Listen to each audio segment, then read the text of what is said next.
So first, we would like to begin by acknowledging that we are in Mi'kma'ki, the ancestral and unceded territory of the Mi'kmaq people, where our relationship is based in peace and friendship. We also acknowledge that people of African descent have been in Nova Scotia for over 400 years, and we honor those ancestors who came before us to this land. So our next guest we have here today is Andy Race he's a Red Seal machinist and co-owner of Ace Machining. So, teach you a little bit of background about Ace Machining. We have, pardon me. So, Ace Machining is in the business of manufacturing precision parts for their customers in construction, marine, fabrication, R&D, and green energy fields. They provide superior machine products um, using precision equipment coupled with on-site and remote welding fabrication skills. They've grown to be one of the largest single job shop facilities in Nova Scotia, and the company has been built to be a leader in their industry since 2008. They now boast a diverse workforce committed to producing on-time quality parts done right. Thank you so much for joining us today, Andy. We had your colleague Ron in with us last week. Yes. So it sounds like he's volunteered you to come and chat with us today. He volunteered me, yes. So glad I'm happy to do it. Here. That's so great. So a couple of questions for you. Let's get started. What is your role with Ace Machining right now? I'm co-owner, and I basically, with Ron, run everything here. We run the machine shop, the fabrication shop. We have our job is to try to find people that are better at our jobs than we are. I love that idea. I love that idea. And we have a fantastic team here, whether it be in the office or out on the floor, and we're constantly hiring people in the trades and other skills, and people who just want to do the trade. Sometimes we'll just hire people that show promise, want to come in and say, look, I really want to do this. Can you help me out? And if they show promise, we give everybody a chance. So, anyway, back to my role. I'm the owner. How did you get to that point? So what brought you? I have a Red Seal machinist here. So I am. What piqued you into that role and brought you to the point that you're in today? Oh, a lot of it is just timing. I had already worked 18 years in the trade, and I wouldn't say I was getting bored, but I was looking for a new opportunity, and it had been mentioned that there was a possibility that we could start a business with 2 other people. And I said, well, the nice thing about the trade is, I said, if it all falls apart, I'll just go back and get my job back, right? And we just went forward from there back in 2008, and still plugging away at it. What an opportunity to take your trade and turn it into an entrepreneurial adventure. Well, it took the right 3 of us. There was I'm a milling machine guy. I'm a milling guy. There was a lathe guy. And then the 3rd guy was a business guy. So between the 3 of us, I thought we had a chance. Had a good shot. So can you tell us a little bit more about the machining trade? It's not well, the machining trade, we solve problems a lot of the time. People come in and, well, this doesn't work, or this needs to do this. I need this to go from here to here. And we design and make the parts necessary to do that. It's a lot of problem solving, but it's also a lot of new parts. The majority of our work, the parts will be designed by the customer, and we make them from scratch, from raw materials, aluminum, stainless, steel, plastic, a lot of plastic.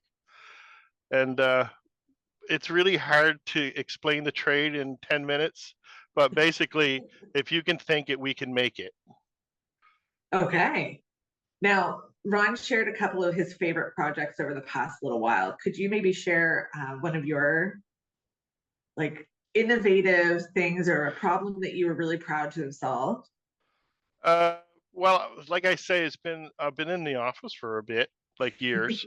And well, right now we're over at a business that does, there was an injection machine, and they bought it from overseas and it hasn't worked right. So we are right now, actually Ron's with them, which is rare. He's gone with them, to sort out this, it makes little jellies, and they couldn't get it to work. So we've come up with a temporary solution, and we also drew up a permanent solution, which we'll be building shortly, in the next couple weeks, so that they don't lose any production.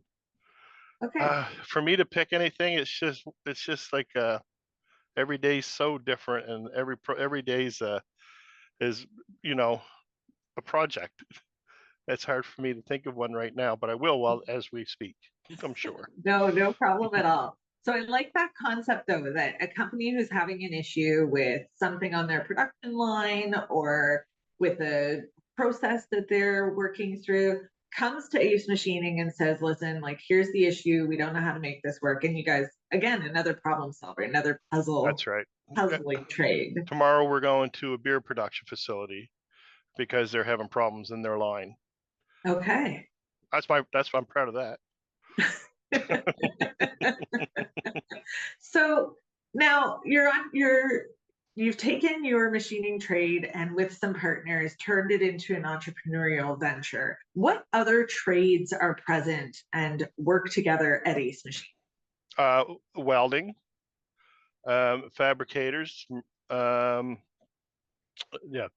those machining, welding, and fabrication here. But there's trades here that aren't like known trades. Like we have 3 water jets, so I have 4 gentlemen running those, and that basically is a trade in itself. Is specialized machinery.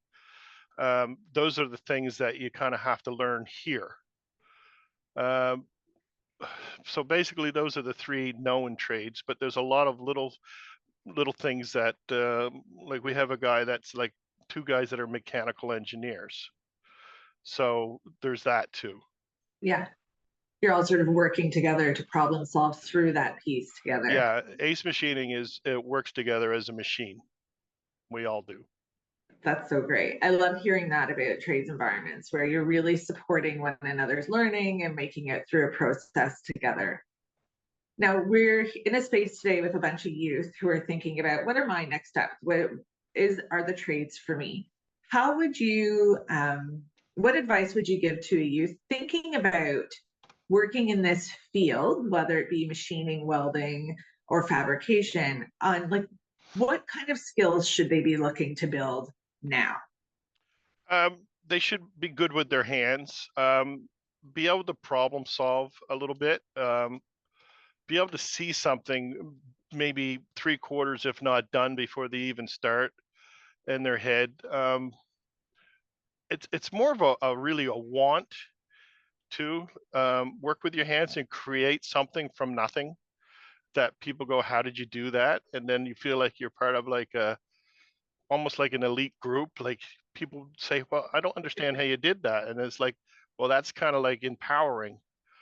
But one thing I would like to say about the trades is, don't let anybody ever say, the trades are, the trades need to be promoted more. The trades are where it's at.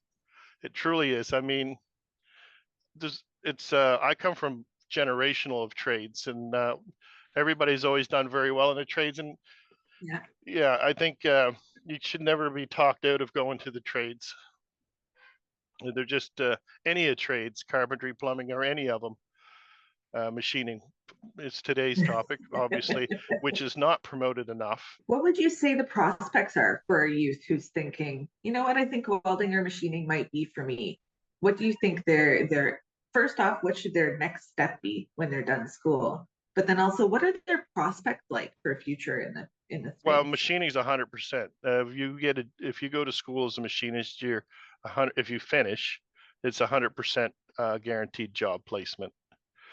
We could use probably right now 10 times the kids are putting out, and it would still be 100%. Okay. Yeah, welding, I can't speak to that as much. I mean, we do have several welders, but there was with the shipbuilding program, that's taken a lot of the welders, and they've kind of geared towards that in the NSCC system.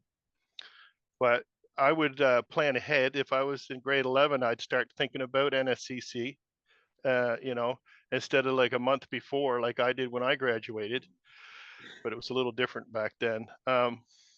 Yeah, just kind of just do it in like a year ahead so you can get in. I don't know if Yeah. it's a problem so much for machine shop, but there's a new machine shop course being put on at Acrely. Okay. That's, I think, starting this year, or maybe it's already started actually. Sorry. Okay. Andy, thank you so much for joining us for this little chat. Is there anything else that you'd like to share before we move on a bit? Getting your red seal in the trade is like having power, and it's your ticket to a prosperous life. And I encourage it with wholeheartedly. Thank you so much, Andy. So yeah, again, huge thank you to Jeff and Greg from AEM Ltd, Andy from Ace Machining, Ryan, Eastward Energy, and of course Adam from Cans. We're just so grateful that you took the time today to speak about just the amazing diversity in these trades and opportunities that are available to students today. And of course, World of Choices would not happen without our amazing sponsors, RBC Future Launch, Amazon, Taco Bell Foundation, GM, KPMG, Avanade, CAN, Coltech, and Ace Machining.